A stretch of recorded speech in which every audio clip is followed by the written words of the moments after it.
بسم الله الرحمن الرحيم والسماء والطارق وما أدراك ما الطارق النجم الثاقب إن كل نفس لما عليها حافظ فلينظر الإنسان مما خلق من ماء دافق يخرج من بين الصلب والترائب إنه على رجعه لقادر يوم تبلى السرائر فما له من قوة ولا ناصر والسماء ذات الرجع والأرض ذات الصدع إنه لقول فصل.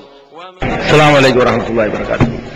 கண்ணியத்திற்குரிய எல்லாம் வல்ல அல்லாஹ் ஜல்ல ஷானஹு தஆலாவின் நல்லடியார்களே, முஸ்லிம் சமுதாயத்திற்கு மத்தியில ஒரு இறை கொள்கையை உலகத்திற்கு சொல்ல வேண்டிய சமுதாயத்திற்கு மத்தியில பல தெய்வ கொள்கை நுழைஞ்சிருச்சு. மகான்கள் பெயரால, பெரியார்கள் பெயரால, தர்காக்கள் பெயரால ஒரு இறைவனை நம்பக்கூடிய ஒரு சமுதாயத்தில் இப்படி பலவிதமான நம்பிக்கைகள் நிலவுகிற காட்சியை நம்ம பார்க்கிறோம். இதுக்கு என்ன காரணம்? இது எந்த வகையில சரியானது தவறானது அப்படிங்கறத ஆய்வு பண்ணுவதுதான் இன்னைக்கு முக்கியமான அம்சமா இருக்குது.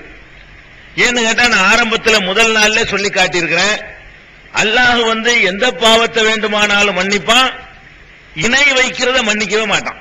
அல்லாஹ்வுக்கு ஈக்குவலான ஒரு அந்தஸ்தை யாருக்காவது கொடுத்தீங்கன்னு சொன்னா அதுக்கு மன்னிப்பு இல்லை. இப்பவே தௌபா செஞ்சு திருந்திக்கிட்டா மன்னிப்பான். இந்த நிலையிலே மௌத்தா போயிட்டோம்னு சொன்னா இந்த பாவத்திற்கு மன்னிப்பே கிடையாது. சொர்க்கமே ஹராம் ஆயிரும், நிரந்தரமான நரகம் ஆயிரும். ஏற்கனவே செஞ்ச 1-2 நல்லறங்களும் சேர்ந்து நாசமா போயிரும். அவ்வளவு பெரிய பாவமா இருக்கிற காரணத்தினால இந்த முஸ்லிம் சமுதாயம் தௌஹீதுல, ஏகத்துவ கொள்கையில தெளிவாகவும் உறுதியாகவும் இருக்க வேண்டும் என்பதற்காக இன்றிலிருந்து சொல்லப்படக்கூடியதெல்லாம் குர்ஆன் ஹதீஸிலிருந்து எடுத்து வைக்கப்படக்கூடிய சான்றுகள். தர்க்க ரீதியான வாதங்கள் அது முடிந்து விட்டது. இனிமே நம்ம சமுதாயத்திற்கு மத்தியில நிகழக்கூடிய மூட நம்பிக்கைகளையும் இந்த ஏகத்துவ கொள்கைக்கு எதிரான நம்பிக்கைகளையும் தகர்ப்பதற்கான குர்ஆன் ஹதீஸ் அடிப்படையிலான சான்றுகளை வைத்து அது எப்படி தவறானது அப்படிங்கறத பார்க்க போறோம். முதலாவதாக, அல்லாஹ்வை விட்டுவிட்டு இறந்து போனவர்கள்ட்ட போய் இந்த சமுதாயம் கையேந்துறாங்க.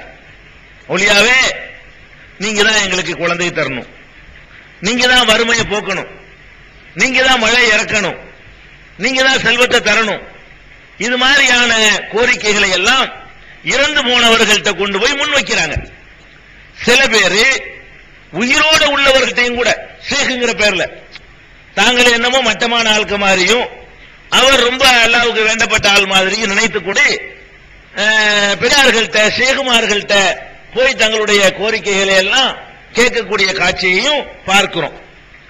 இது என்னென்ன வகையில எல்லாம் இது சரியான நம்பிக்கை, என்னென்ன காரணத்தினால இது தவறானதா இருக்குது அப்படிங்கிறத ஒவ்வொரு கோணத்திலேயாக நம்ம ஆராயணும். முதலாவதாக, ஏன் அந்த மாதிரி போய் கேட்கறீங்க? அவங்கள்ட்ட போய் கேளுங்களேன். நீங்க எதுக்காக வேண்டி அல்லாஹ் விட்டுட்டு இவங்கள்ட்ட எதுக்காக நீங்க போறீங்க? அல்லாஹ்ட்ட கேட்க வேண்டியதானே? அதை விட்டு நீங்க ஏன் நாகூரார்னு கூப்பிடுறீங்க? ஏன் அஜ்மீர்ல அடங்கி இருக்கிறவரை கூப்பிடுறீங்க? ஏர்வாடியில் அடங்கி இருக்கிறவரை ஏன் நீங்க அழைக்கிறீங்க அப்படின்னு கேட்டா, அவங்க எல்லாம் நல்லவங்க, நம்ம எல்லாம் கெட்டவங்க, நம்மள மாதிரியான கெட்ட ஆள்லாம் கேட்டா அல்லாஹ் தருவானா? அதுக்காக வேண்டி நம்ம அவங்கள்ட்ட கேட்போம். அவங்க அல்லாஹ்வுக்கு நெருக்கமான நல்லடியார்கள், அவர்கள் அல்லாஹ்ட்ட கேட்பாங்க, அப்படி வாங்கி நமக்கு தந்துருவாங்க, இந்த கையில வாங்கி இந்த கையில தந்துருவாங்க. அதுக்குத்தான் அவங்கள்ட்ட போய் கேட்கிறோமே தவிர நாங்க ஒண்ணு அவங்களை அல்லாஹ்வுடைய இடத்துல நிப்பாட்டி வச்சுக்கிட்டு கேட்கல, அல்லாஹ்விடத்துல வாங்கி தருவாங்க என்பதற்கு தான் கேட்கிறோம். இதுதான் அவர்களுடைய பதிலா இருக்கும். நீங்க யார்கிட்ட வேணாலும் போய் கேட்கலாம். இந்த தர்கா வழிபாடு செய்யக்கூடியவர்கள்ட்ட, சமாதி வழிபாடு செய்யக்கூடிய யார்கிட்ட வேண்டாலும் கேளுங்க, அவங்க எல்லாம் அல்லாஹ்னு சொல்ல மாட்டாங்க. நாகூராண்டவரும் அல்லாஹ் தான், அல்லாஹ்வுக்கு கூட பிறந்த தம்பி தான் அப்படி சொல்லுவாரா? சொல்ல மாட்டார். அவர்கள் நம்ம மாதிரி மனிதர்கள் தான், ஆனா நல்ல ஆட்கள். அவங்க எல்லாம் அல்லாஹ்வுடைய திருப்திக்கு ஆளானவர்கள், அல்லாஹ்வால் பொருந்தி கொள்ளப்பட்ட நல்லடியார்கள். அந்த மாதிரி ஒரு அடியார்கள் அல்லாஹ்ட்ட கேட்கும்போது அல்லாஹ் தருவான். நாங்க அவங்கள்ட்ட கேட்போம், அவங்க அல்லாஹ்ட்ட கேட்பாங்க.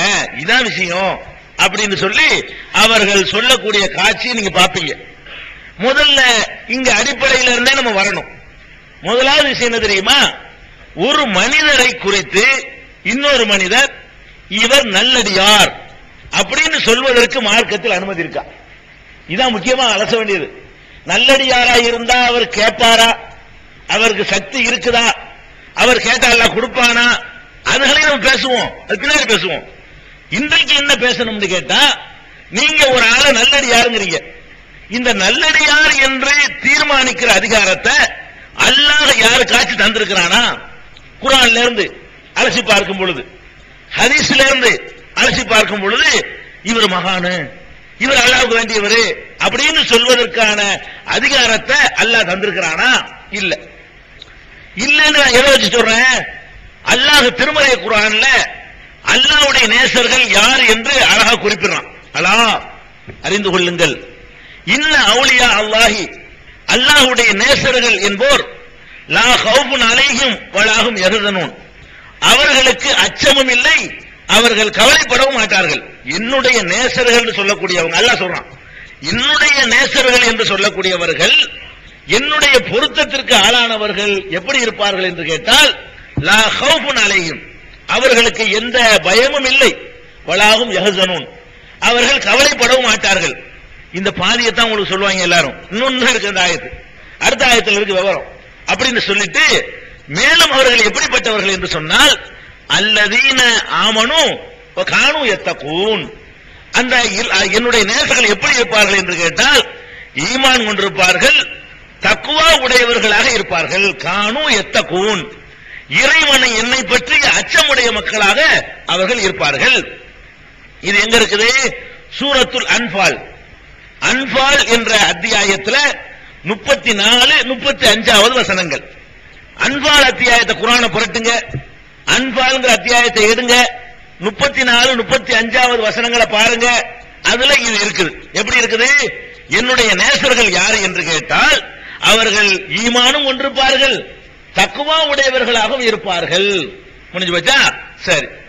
தக்குவாண்டா என்ன? தக்குவாண்டா என்ன? உள்ளத்துல இறைவனை பற்றி அஞ்சுவதுக்கு பேர் தக்குவா. தக்குவாங்கிறது ஒரு டிரெஸ்ஸுக்கு பேரு இல்ல, தக்குவாங்கிறது ஒரு கோலத்துக்கு பேரு இல்ல, தக்குவாங்கிறது ஒரு குறிப்பிட்ட நேரத்துக்கு பேரு இல்ல. நல்ல வெள்ள வெள்ளேன்னு வர்றாரு, இவர் தக்குவா உள்ளவர் சொல்ல முடியுமா? கண்ணுகரேன்னு இருக்காரு, இவர் தக்குவாவே இல்ல, கருப்பா இருக்காருல்ல, தக்குவா இல்ல. உயிர் உயரமா இருக்காரு, அவர் தக்குவா உள்ளவர், இவர் குள்ள சொல்ல முடியுமா? முடியாது. வெள்ளை சட்டை போட தக்குவா உள்ளவரா? பச்சை சட்டை போட தக்குவா இல்லாதவரா? தக்குவா என்பது இதயத்தில் இருக்கக்கூடிய ஒரு தன்மைக்கு பேர். அப்ப அல்லாஹ் என் நேசர்கள் யார் என்று சொல்லும் பொழுது தக்குவா உடையவர்கள், இறை அச்சம் உடையவர்கள் என்று சொல்கிறான். இறைவனுக்கு ஒருத்தர் அஞ்சுகிறாரா இல்லையா என்பது அவருக்கு தெரியும், அல்லாஹ்வுக்கு தெரியும். கட்டுன பொண்டா கூட தெரியாது. நான் இறைவன் அஞ்சுகிறேனா இல்லையா எனக்கு தெரியும். நான் நடிக்கிறேன் அஞ்சுறேன், என்னை படைச்ச இறைவனுக்கு தெரியும். உங்களுக்கு தெரியுமா? கூட பிறந்த அண்ணன் தம்பிக்கு தெரியுமா? தகப்பனுக்கு மகனுக்கு தெரியுமா?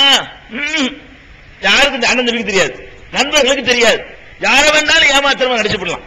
அப்ப அல்லாஹ் என் நேசர்கள் யாரு என்பதற்கு தர்ற இலக்கணம் என்னன்னு கேட்டா, கானு யத்தகூன், தக்வா உடையவர்களாக இருக்க வேண்டும். இன்னொரு இடத்துல அல்லாஹ் சொல்லி காட்டுகிறான், அல்லதீன ஆமனு இன் அவுலியாஹு இல்லல் முத்தகூன், என்னுடைய நேசர்கள் யார் என்று கேட்டால் தக்வா உடையவர்களை தவிர வேறு யாரும் எனக்கு அவுலியாக்கள் இல்லை. இன் அவுலியாஹு இல்லல் முத்தகூன், என்னுடைய நேசர்கள் தக்வா உடையவர்களை தவிர யாரும் இல்லை. இது ஒரு வசனம். இதான் முதல் சொன்ன நம்பர் நான் தப்பா சொல்றேன். இதான் அன்பாலுடைய 34 நம்பர். ஏற்கனவே சொன்னது யூனுஸ், யூனுஸ்ல 63, யூனுஸ்ல 62, 63.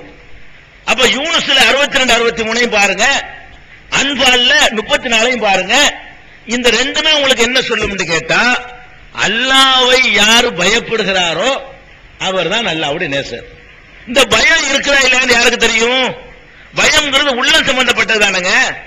பயம்ங்கிறது முகத்திலே தெரியும் சொன்னா பார்த்துவிட்டு பயம் இருக்குன்னு கண்டுபிடிச்சிடலாம். அல்லாஹ் என் நேசர் ஒரு இலக்கணம் என்ன சொல்லி காட்டுறான்? தக்வாவை சொல்லி காட்டுறான். அப்ப தக்வா என்பது இதயத்தின் பார்ப்பட்டதா இருக்கிறதுனால ஒரு ஆளை பார்த்துட்டு இவர் அல்லாஹ்வுக்கு வேண்டியவர், இவர் அல்லாஹ் நேசிக்கிறான், இவர் அல்லாஹ் விரும்புறான் உங்களுக்கு சொல்ல முடியாது. இறையச்சம் இருந்தா விரும்புவான், இறையச்சம் இல்லைன்னா விரும்ப மாட்டான். அவருக்கு இறையச்சம் இருக்குதா இல்லையாங்கிறது யாருக்கும் தெரியாது. அவருக்கு தெரியும், அல்லாஹ்வுக்கு தெரியும்.